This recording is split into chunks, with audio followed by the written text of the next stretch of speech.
Good morning, class. So now we are starting our new topic, that is agrarian reforms, or we can say reforms in Indian agriculture. Okay, some policies were introduced in Indian agriculture. So what are these reforms? We will study about it in this lecture. Okay, this is a lecture 2 on chapter 3. So with a view to tackling the problems of Indian agriculture, as I told you, there are some problems in Indian agriculture. So according to this उनको tackle करने के लिए government has taken a series to reform measures since independence. These reform measures are known as agrarian reforms. इन्हीं को क्या बोला गया था? एग्रेरियन रिफॉर्म्स बोला गया था. कुछ मेजर्स लिए गए थे, कुछ स्टेप्स लिए गए थे बाय द इंडियन गवर्नमेंट. ठीक है, किस लिए लिए गए थे? कि ताकि जो भी प्रॉब्लम हो रही है इंडियन एग्रीकल्चर में उसको टैकल किया जा सके. ठीक है. Agrarian reforms are of three types, that is technical reforms, institutional or land reforms, or you can say general reforms. Technical reforms means this we are using HYV seeds, use of chemical fertilizer, use of pesticides, insecticides for crop protection, scientific farm management practices, mechanized means of cultivation. And in institutional or land reforms, you can say abolition of intermediaries, regulation of rent, cooperative farming, consolidation of holding. Okay, as in general reform, expansion of irrigation facilities, provision of credit, price supported policy, regulated markets and cooperative marketing facilities. Okay, these are some reforms which we talk about and which will be study about in this lecture. So technical reforms, use of HYV seeds. ठीक है, as I told you, use of HYV seeds. So first come to this, that is technical reforms, use of HYV seeds, that is high yielding seeds. Okay now since 1965 HYV seeds have replaced conventional varieties. जो HYV seeds थे उन्होंने जो conventional varieties थे उनको remove कर दिया. HYV seeds, especially relating to wheat, bajra, rice, maize, jowar, cotton, have led to substantial rise in crop productivity. The breakthrough is popularly known as Green Revolution. जो breakthrough हुआ था इन दोनों के बीच में, that is known as Green Revolution. National Seeds Corporation has been set up to promote the growth and distribution of HYV seeds. In 2015-16, nearly 304 lakh quintals of certified seeds were distributed among farmers in different parts of the country. Okay, next है use of chemical fertilizers. Chemical fertilizers are being increasingly used to enhance productivity. Use of chemical fertilizers has considerably increased over time.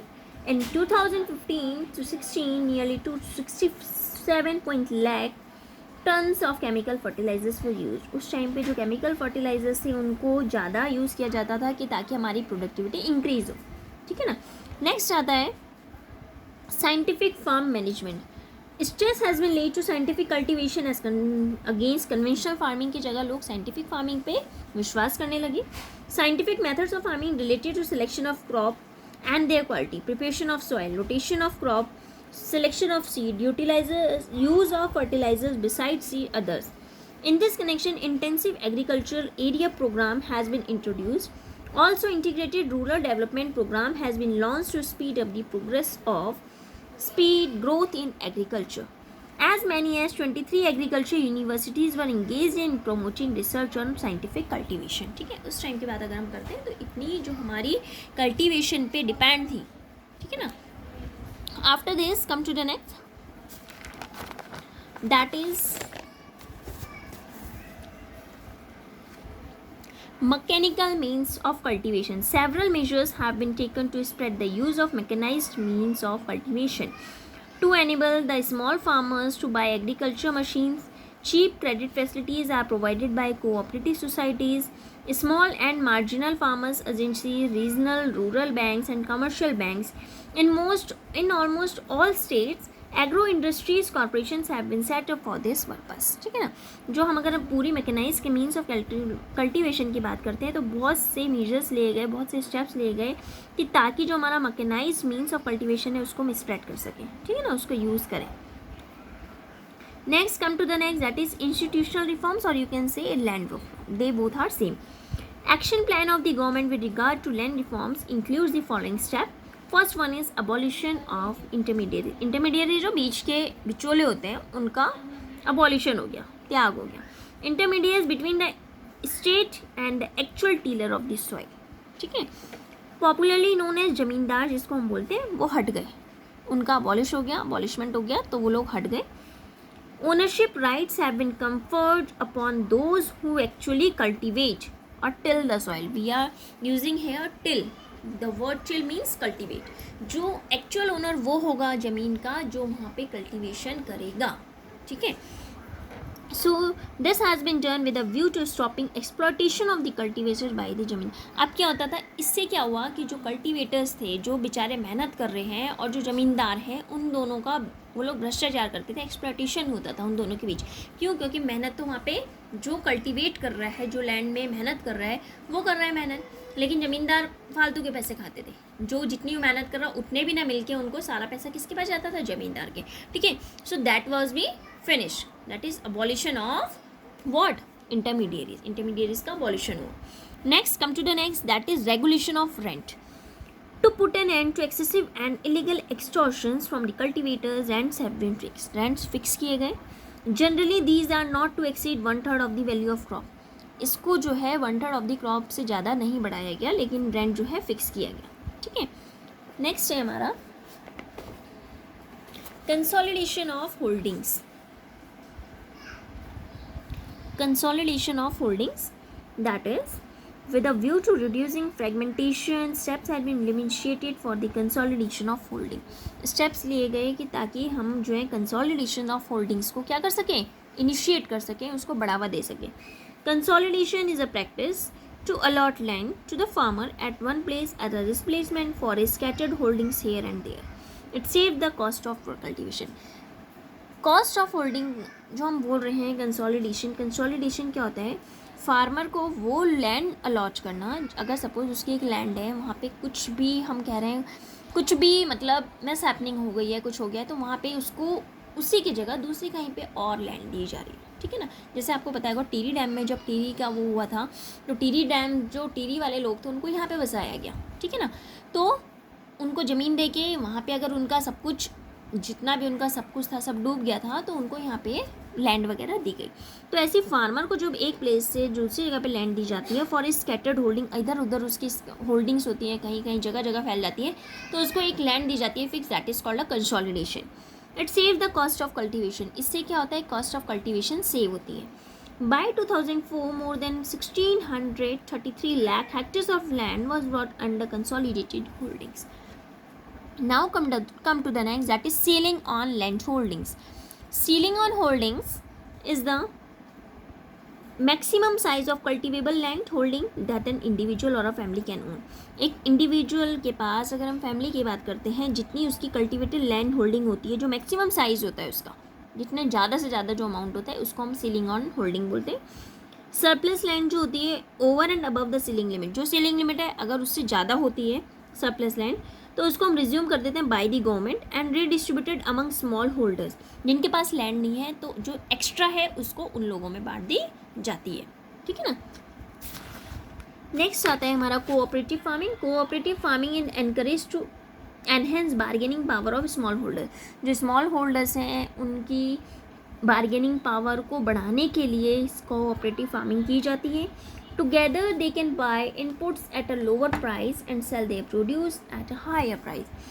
Together वो लोग क्या कर सकते हैं? Inputs को lower price में खरीद सकते हैं और उसको बेच सकते हैं हायर प्राइस पे. ठीक है ना. Now come to the next, that is general reforms. So general reform, first point is expansion of irrigation facilities.